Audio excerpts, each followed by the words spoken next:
होला ना आवाज हो फिर कैसे सुनी जमाना।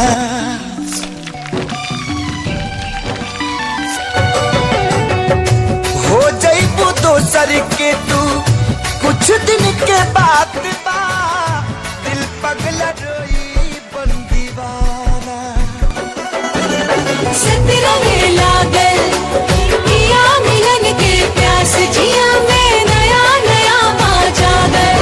सीख ले हब हम भी हाँ सीख ले हब हम भी गम में हंसे के ज्यादा अब जिए के पड़ी अब जिए के पड़ी प्रीतिया के पीर में नहीं खुदा के दीर में जान प्यार नहीं खेली खल हाथ के लकीर में नहीं खुदा के दीर में जान।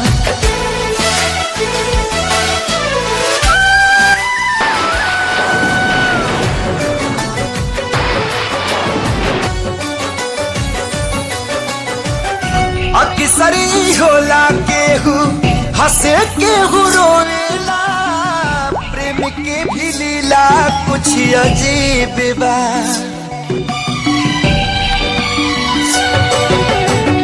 बेवफा भी कह दी कैसे मासूम यार के दगाबाजी अपन ही नसीब बा।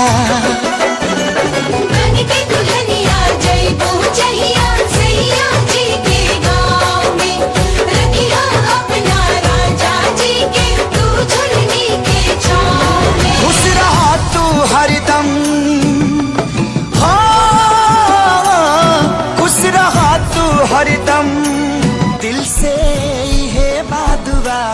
सांस बन के बसल सांस बन के बसल बाड़ू तू शरीर में नहीं खुदा के दीर में जा प्यार नहीं के लिखल हाथ के लकीर में नहीं खुदा के दीर में जा।